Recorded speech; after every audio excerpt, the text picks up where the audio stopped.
ಪಕ್ಕದಲ್ಲಿ ನಿಲ್ಲಿಸಿದ್ದ ಗಾಡಿ ತೆಗೀರಿ ಅಂದಿದ್ದೇ ತಪ್ಪಾಯ್ತು.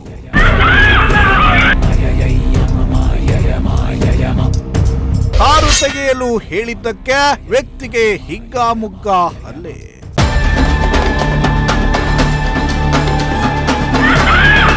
ರಾಡ್ನಿಂದ ಹೊಡೆದು ಬುರುಡೆಯನ್ನೇ ಬಿಚ್ಚಿದ ಕಿರಾತಕರು.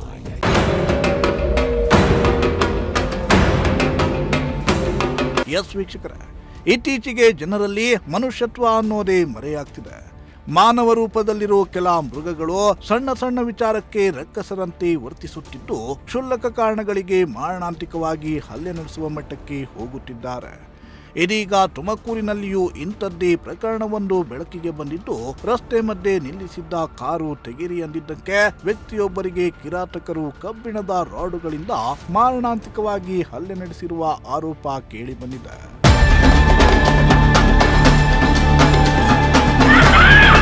ಹೌದು, ತುಮಕೂರು ಜಿಲ್ಲೆಯಲ್ಲಿ ಇತ್ತೀಚೆಗೆ ಅಪರಾಧ ಪ್ರಕರಣಗಳು ಹೆಚ್ಚಾಗುತ್ತಲೇ ಇವೆ.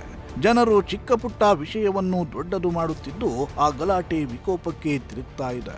ಇದೀಗ ತುಮಕೂರು ತಾಲೂಕಿನ ಗೂಳೂರು ಸಮೀಪದ ಕಿಟಗನಹಳ್ಳಿಯಲ್ಲಿ ಭಯಾನಕ ಘಟನೆಯೊಂದು ನಡೆದು ಹೋಗಿದೆ. ಕಾರು ಪಾರ್ಕ್ ಮಾಡುವ ವಿಚಾರಕ್ಕೆ ಎದುರು ಬದುರು ಮನೆಯವರ ನಡುವೆ ದೊಡ್ಡ ಗಲಾಟೆಯೇ ನಡೆದು ಹೋಗಿದ್ದು, ವ್ಯಕ್ತಿಯೊಬ್ಬನ ಮೇಲೆ ರಾಡ್ನಿಂದ ಮಾರಣಾಂತಿಕ ಹಲ್ಲೆ ಮಾಡಲಾಗಿದೆ. ಗಲಾಟೆಯ ಭಯಾನಕ ದೃಶ್ಯ ಸಿಸಿಟಿವಿ ಕ್ಯಾಮೆರಾದಲ್ಲಿ ಸೆರೆಯಾಗಿದೆ.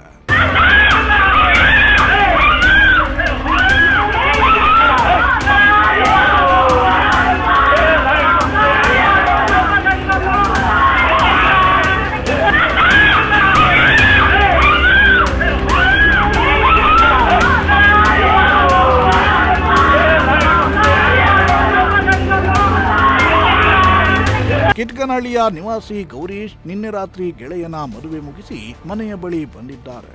ಆಗ ಅವರ ಮನೆಯ ಮುಂದಿನ ರಸ್ತೆಯಲ್ಲಿ ಬೇರೆಯವರ ಕಾರನ್ನ ನಿಲ್ಲಿಸಿದ್ರಂತೆ. ಅದಕ್ಕೆ ಗೌರೀಶ್ ಕಾರನ್ನ ತೆಗೀರಿ ಅಂತ ಸಾಕಷ್ಟು ಬಾರಿ ಹಾರ್ನ್ ಮಾಡಿದ್ದಾರೆ. ಆದರೆ ಕಾರಿನ ಮಾಲೀಕರು ಮಾತ್ರ ಕಾರನ್ನ ತೆಗೆದಿಲ್ಲ. ಆಗ ಗೌರೀಶ್, ಇಲ್ಲಿ ಯಾಕೆ ಕಾರನ್ನ ನಿಲ್ಲಿಸಿದ್ದೀರಾ, ನಾವು ಓಡಾಡೋದು ಬೇಡವಾ ಅಂತ ದೊಡ್ಡದಾಗಿ ಕೇಳಿದ್ದಾರೆ. ಆಗ ಏಕಾಏಕಿ ಬಂದ ಗೌರೀಶ್ ಎದುರು ಮನೆಯ ವಸಂತ ಹಾಗೂ ಆತನ ಮಗ ನಿಖಿಲ್ ಗೌರೀಶ್ ಮೇಲೆ ಹಲ್ಲೆಯನ್ನ ನಡೆಸಿದ್ದಾರೆ. ವಸಂತನ ಮಗ ನಿಖಿಲ್ ಅಲ್ಲೇ ಪಕ್ಕದಲ್ಲಿ ನಿಂತಿದ್ದ ಐಸ್ ಕ್ರೀಮ್ ಗಾಡಿಯಿಂದ ಕಬ್ಬಿಣದ ರಾಡನ್ನ ತೆಗೆದುಕೊಂಡು ಗೌರೀಶ್ ಮೇಲೆ ಹಲ್ಲೆಯನ್ನ ನಡೆಸಿದ್ದಾನೆ. ಬಳಿಕ ವಸಂತ್ ಕೂಡ ಅದೇ ಕಬ್ಬಿಣದ ರಾಡಿನಿಂದ ಗೌರೀಶ್ ಮೇಲೆ ಹಲ್ಲೆಯನ್ನ ಮಾಡಿದ್ದು, ಗೌರೀಶ್ ತಲೆಗೆ ಗಂಭೀರವಾದ ಪೆಟ್ಟು ಬಿದ್ದಿದೆ. ಗೌರೀಶ್ನನ್ನ ಕಾಪಾಡಲು ಹೋದ ಕುಟುಂಬಸ್ಥರ ಮೇಲೆಯೂ ಮಾರಣಾಂತಿಕವಾಗಿ ಹಲ್ಲೆಯನ್ನ ನಡೆಸಿದ್ದಾರೆ.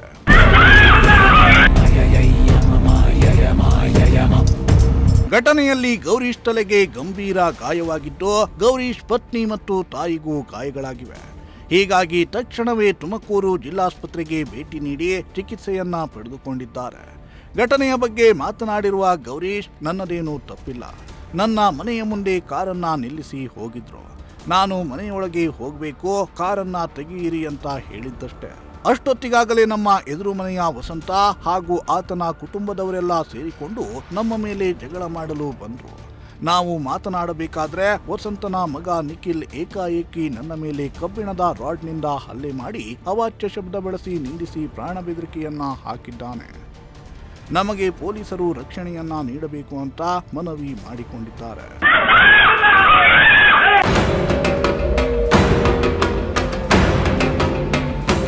ಸರ್ ಏನಕ್ಕೂ ಇಲ್ಲ, ಇದು ರೋಡ ಗಾಡಿಗಳು ನಿಲ್ಲಿಸಿದ್ರು, 3 ಗಾಡಿನೂ ನಿಲ್ಲಿಸಿದ್ರು. ಅದ್ರ ಹಿಂದ್ಗಡೆಗೆ ಒಂದು ಶಿಫ್ಟ್ ನಿಲ್ಲಿಸಿದ್ರು.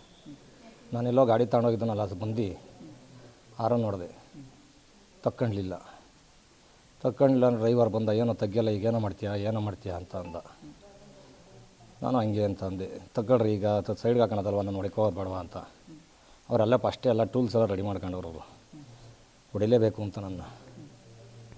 ಅಂತಲೇ ಇದಕ್ಕೋಸ್ಕರ. ಆ ರೋಡು ಫುಲ್ಲು ಚಿಕ್ಕದೈತೆ, ಯಾವಾಗಲೂ 3 ಗಾಡಿ ಆ ರೋಡಾಗೆ ಹಾಕ್ಕೊಂಡು ಹೋಗೋರು ಬರೋರಿಗೆ ಭಾಳ ತೊಂದರೆ ಕೊಡ್ತಾವ್ರು. ಅವರು ಹೋಗೋಕ್ಕೋಗಲ್ಲ, ಬರೋಕ್ಕೋಗಲ್ಲ, ಕೇಳಿದ್ರೆ ದೌರ್ಜನ್ಯ.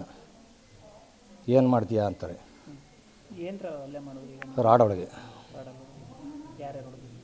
ವಸಂತ, ಅವನ ಮಗ ನಿಖಿಲ್ ಅಂತ, ಗೀತೆ, ಅವನ ಮಗಳೊಬ್ಳು ಲಾವಣ್ಯ, ಇವು 4 ಜನ. ನಾನು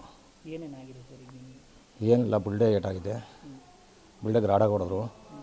ಆಮೇಲೆ ಹೆಂಚು ತಾಂಡಿ ಬೆನ್ನಿಗೆ ಹೊಡೆದ್ರು. ಹೆಂಚು ಬರುತ್ತಲ್ಲ ಆ ಹೆಂಚಾಗೆ ಕೈ ಕಡ್ದವ್ನು ನೋಡ್ರಿ,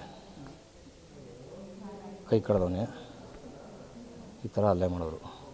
ನಾನೇನು ಫಸ್ಟ್ ಅವ್ರ ಸುದ್ದಿಗೆ ಹೋಗಿಲ್ಲ. ಸಿ ಸಿ ಕ್ಯಾಮ್ರಾದಾಗ ಬೇಕಂತ ಬೇಕಂತ ನೋಡ್ರಿ ತೆಗ್ಸಿ. ನಾನು ಅವ್ರನ್ನೇನು ಇದು ಮಾಡಿಲ್ಲ, ಡ್ರೈವರ್ನ ಕೇಳ್ತಾ ಇದ್ದೆ ಅಷ್ಟೇ. ನಾನು ಸೈಡಿಗೆ ತಗೊಳೋದಲ್ವನಪ್ಪ ಅಂತ. ನಮ್ಮ ಮನೆ ಮುಂದೆನೇ ಇರೋದು. ನೀವು ಬಂದು ಆ ರೋಡ್ ಒಂದು ಸತಿ ನೋಡಿ ನಿಮಗೆ ಗೊತ್ತಾಗುತ್ತೆ. 3 ಗಾಡಿನೂ ಹಾಕ್ಕೊಂಡ್ರೆ ಹೋಗೋರು ಬರೀಕ್ ತೊಂದರೆ. ಟ್ಯಾಕ್ಸ್ ಕಟ್ಟಲ್ವ, ನಾನು ಅದು ಕಟ್ಟಲ್ವ ಇದು ಕಟ್ಟಲ್ವ ಅಂತಾರೆ. ಪೊಲೀಸ್ನವ್ರನ್ನ ನಮಗೆ ಗೊತ್ತೈತೆ, ಹಿಂಗೆ ಹೋಗಂಗೆ ಬರ್ತೀವಿ ನಾವು, ಯಾವ್ದು ಕೇಸು ಅಂತಾರೆ. ಗಾಡಿ ತೆಗಿಯಿಂದಕ್ಕೆ ಹೊಡೆದಿರೋದು. ನಾನು ಅಲ್ಲಿ ಬೇಕಾದ್ರೆ ಇದ್ರಾಗ ಐತೆ ನೋಡ್ರಿ, ನಾನು ಸಿ ಸಿ ಕ್ಯಾಮ್ರಾದಾಗ ಆರ ನೋಡ್ತಿದ್ದೀನಿ ಗಾಡಿನ. ಅರ್ಧ ಗಂಟೆ ನಿಂತ್ಕೊಂಡು ಆರ ನೋಡಿದ್ರೂ ತೆಗಿಲಿಲ್ಲ ಗಾಡಿನ. ನಾನು ತಿರ್ಗಾ ಸಂಜೆ ಹೋಗ್ಬಿಟ್ಟೆ. ಗಾಡಿ ಟಚ್ಚು ಆಗಿಲ್ಲ, ಏನೂ ಆಗಿಲ್ಲ. ಡ್ರೈವರ್ ಬಂದ, ಡ್ರೈವರ್ಗೆ ಹೇಳ್ತಾ ಇದ್ದೆ ನಾನು. ಅವನು ನಾ ತೆಗಿಯೋದಿಲ್ಲ, ಏನೋ ಮಾಡ್ತೀಯ ನೀನು, ನನಗೆ ಗೊತ್ತಾಯ್ತ್ಕೊಂಡು ಹಂಗೆ ಹಿಂಗೆ ಅಂತ ಅಂತಿದ್ದ. ಮಾತು ನಾನು ಅವನು ಮಾತಾಡ್ತಾಯಿದ್ದು. ಇವ್ರಿಗೂ ಅದಕ್ಕೂ ಸಂಬಂಧನೇ ಇಲ್ಲ. ಇವ್ರು ಬಂದು ನನ್ನ ಮೇಲೆ ಅಲ್ಲೇ ಮಾಡಿದ್ದು. ಗೌರೀಶ್ ಅವಾಗ್ಲಿಂದನೂ ಐತಿ ಇವ್ರಿಗೆ ನಮ್ಮ ಮೇಲೆ. ಹಿಂಗೆ ಅವನೆಲ್ಲ ಇವನು ಅಂದ್ಬಿಟ್ಟು ಅವಾಗ್ಲಿಂದನೂ ಇವನು ಏನು ಮಾಡಿದ್ದು ಮಾಡ್ಬೇಕಲ್ಲ. ಏನು ವಿಚಾರಕ್ಕಲ್ಲ, ಸುಮ್ಮನೆ ನಿನ್ನೆ ಇಲ್ಲ. ಅವನದೇನು ನಾನು ತಿಂದ, ನಂದೇನು ಅವ್ನು ತಿಂದಿಲ್ಲ, ಸುಮ್ಮನೆ. ಇನ್ನು ಗೌರೀಶ್ ಪತ್ನಿ ಹಾಗೂ ತಾಯಿ ಮಾತನಾಡಿ, ಜಗಳ ಬಿಡಿಸಲು ಹೋದ ನಮ್ಮ ಮೇಲೆ ಕೂಡ ವಸಂತ ಹಾಗೂ ಆತನ ಮಗ, ಪತ್ನಿ ಗೀತಾ, ಮಗಳು ಲಾವಣ್ಯ ಎಲ್ಲರೂ ಸೇರಿಕೊಂಡು ಹಲ್ಲೆ ಮಾಡಿದ್ದಾರೆ. ನನ್ನ ಭುಜಭಾಗಕ್ಕೆ ಹಲ್ಲಿನಿಂದ ಕಚ್ಚಿದ್ದಾರೆ, ಕೂದಲು ಹಿಡಿದು ಹೊಡೆದಿದ್ದಾರೆ. ನಮ್ಮನ್ನ ಏನೂ ಮಾಡೋದಕ್ಕೆ ಆಗೋದಿಲ್ಲ. ನಮಗೆ ಪೊಲೀಸರು ಎಲ್ಲರೂ ಗೊತ್ತು, ಆದರೆ ಇದೊಂದು ಕೇಸಷ್ಟೇ ಅಂತ ಪ್ರಾಣ ಬೆದರಿಕೆ ಹಾಕಿದ್ದಾರೆ. ನಮಗೆ ಪೊಲೀಸರೇ ರಕ್ಷಣೆಯನ್ನ ನೀಡಬೇಕು ಹಾಗೂ ಅವರನ್ನ ಬಂಧಿಸಬೇಕು ಅಂತ ಒತ್ತಾಯಿಸಿದ್ದಾರೆ. ಸರ್, ನಮ್ಮ ಮನೆಯವ್ರು ಫಂಕ್ಷನ್ಗೆ ಹೋಗಿದ್ರು, ಗಾಡಿ ತೊಗೊಂಡೋಗಿದ್ರು. ಬಿಡಿ ಅಂತ ಆರನ್ ನೋಡ್ದು ಕೇಳಿದ್ರು, ಜಾಗ ಬಿಡ್ರಿ ಅಂತ. ಎಷ್ಟೊತ್ತಾದರೂ ತೆಗಿಲಿಲ್ಲ.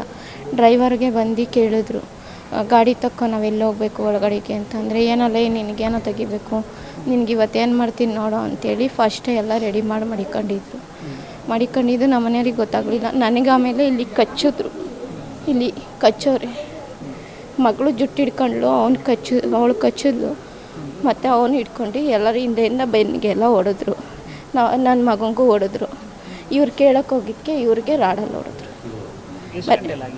8:13 ನಿನ್ನೆ ರಾತ್ರಿ 8 ಗಂಟೆ 13 ನಿಮಿಷದಲ್ಲಿ. ಫಂಕ್ಷನಿಂದ ಬರುವಾಗ ಅವ್ರು ಕಾರ್ ನಿಂತಿತ್ತು. ಕಾರ್ ನಿಂತಿರಿ ನಮ್ಮ ಹುಡುಗ ಆರನ್ ಮಾಡೈತಿ. ಆರನ್ ಮಾಡಿದರೆ ಅವ್ರು ಗಾಡಿ ತೆಗಿಲಿಲ್ಲ. ತಿರ್ಗಿ ಆಮೇಲೆ ಸೆಂಟ್ರಾಗೇ ಗಾಡಿ ತಗೊಂಬಂದ್ಬಿಟ್ಟಾನೆ. ಅವ್ನು ಕಾರ್ನನ್ನು ಕೇಳ್ಬೇಕಾಯ್ತಾನೆ. ಇವ್ರು ಬಂದು ಯಾಕೆ ಗಲಾಟೆ ಮಾಡಿರೋ ಅವನ್ನ ಬಂದು ಗಲಾಟೆ ಮಾಡಿಬಿಟ್ಟು ಏಕಿ ಬಡಿದ್ಬಿಟ್ಟು ಆಮೇಲೆ ಅವ್ನ ಮಗ ಎಲ್ಲನೂ ಸೇರಿಕೊಂಡು ನಾವು ನಮ್ಮ ನೋಡಿಸಿ ಬಟ್ಟೆ ಎಲ್ಲ ಹರಿದು ತಲೆ ಎಲ್ಲ ಗುಂಜಾಡಿ ಎಲ್ಲ ನನ್ನ ಇದು ಮಾಡಿ ನಮ್ಮ ಹುಡುಗ ಅವನು ಈ ಕಡೆಗೆ ಹೋಗಿ ಅವ್ನ ಮಗ ಏನು ಮಾಡಿಬಿಟ್ಟವನೇ ರಾಡ್ ತಗೊಂಡು ಹೊಡೆದ್ಬಿಟ್ಟವನೆ ಗುಂಡಿಗೆ. ಅವಾಗೆಲ್ಲ ಗಲಾಟೆ ಆಯ್ತು. ಅವಾಗ ನಮ್ಮ ಹುಡುಗನ ಕಾರಾಗ ತಗೊಂಡು ಇಲ್ಲಿಗೆ ಆಸ್ಪತ್ರೆಗೆ ಬಂದಿದ್ದು ಸರ್. ಯಾವಾಗಲೂ ಇದೆ ಸರ್ ಗಲಾಟೆ. ಅಲ್ಲಿಗೆ ಬೈಕ್ಗಳು ನಿಲ್ಲಿಸ್ತಾರೆ, ಅವ್ರು ನಮ್ಮ ಹುಡುಗರು ಒಳಗೆ ಬರೋಂಗಿಲ್ಲ, ಮಾಡೋಂಗಿಲ್ಲ. ಯಾವಾಗಲೂ ಇದೆ ಸರ್ ಗಲಾಟೆ. ನೋಡಿ ನಮ್ಮ ಹುಡುಗರಿಗೆಲ್ಲ ಹೊಡೆದು ನೋಡಿ, ಅವ್ರ ಬಟ್ಟೆ ಬರೆ ಎಲ್ಲ ಹರಾಕಿ ನನಗೂ ಎಲ್ಲ ಹೊಡೆದು ಬುಳ್ಳಿಗೆ ಫುಲ್ಲು ತಲೆ ಕೂದಲೆಲ್ಲ ಕಿತ್ತು ಎಲ್ಲ ಇದು ಮಾಡಿಬಿಟ್ಟು ನಮಗೂ ಜ್ಞಾನನೇ ಇಲ್ಲ ಸರ್. ಅಗಬಿದ್ದೋಗ್ಬಿಟ್ಟಿದ್ದೆ ನಾನು. ಆ ಥರ ಎಲ್ಲ ಇದು ಮಾಡಿ ಸರ್. ಹಳೆ ದ್ವೇಷ ಏನು ನಾವೇನು ಅವ್ರು ಮಾತಾಡೋಲ್ಲ. ಬೇಕು ಸರ್, ಸುಮ್ಮನೆ ಜಗಳಕ್ಕೆ ಬರಲಿ ಅಂತ. ಅವ್ರ ಗುರೋಡ್ ತುಂಬಾನು ಅವರವೇ ಗಾಡಿಗಳು ಸರ್. ಈಗ ನೀವು ಹೋಗಿ ನೋಡಿರು ಗಾಡಿಗಳೇ ಅವರವೆಲ್ಲನ. ನಮ್ಮ ಗಾಡಿ ಒಳಗೆ ಬರೋಂಗಿಲ್ಲ. ಮಣ್ಣಗೆ ಅದೇ ಬೇಕಾಗಿ ಜಗಳ ಸರ್. ಹಿಂಗನ ಬರಲಿ ಜಗಳಕ್ಕೆ ಅಂತ ಅದೇ ಬೇಕಾದರೂ ಜಗಳ ಮಾಡೋದು, ಗಲಾಟೆ ಬರೋದು, ಹೊಡೆಯೋದು. ಯಾರು ಸರ್? ಅವರು ವಸಂತ, ಲಿಖಿತ, ಗೀತಾ, ಲಾವಣ್ಯ, ಅವ್ರು 4 ಜನ ಸರ್. ಅವರು ದ್ವೇಷ ನಮ್ಮನ್ನು ಕಂಡ್ರೆ ಆಗಲ್ಲ ಸರ್ ಅವ್ರಿಗೆ. ಅದೇ ಬೇಕಾದರೂ ರೋಡಾಗ ಗಾಡಿ ನಿಲ್ಲಿಸೋದು, ನಾವು ಆರನ್ ಮಾಡಿದ್ರು ಗಾಡಿ ತೆಗಿಯೋಂಗಿಲ್ಲ. ಅದೇ ಬೇಕಾಗಿ ನಾವೇನೋ ಆರನ್ ಮಾಡಿ ನಾವು ಗಲಾಟೆಗೆ ಹೋದರೆ ಏನು ನೀನೇನ ರೋಡಿಗೆ ನಾವು ಇನ್ಸೂರೆನ್ಸ್ ಕಟ್ತೀವಿ, ಯಾವ ಪೊಲೀಸ್ನವ್ರು ನಮ್ಮನ್ನೇನು ಮಾಡ್ತಾರೆ, ನಾವು ಇನ್ಸೂರೆನ್ಸ್ ಕಟ್ತೀವಿ ರೋಡಿಗೆ ಅಂತ ಎಲ್ಲ ಇದು ಮಾಡಿ ಅದೇ ಬೇಕಾದರೂ ಗಲಾಟೆ ಮಾಡೋದು ನಮ್ಮ ಮೇಲೆ. ನಮ್ಮ ಮೇಲೆ ಭಾರಿ ದ್ವೇಷ ಸರ್ ಅವರು.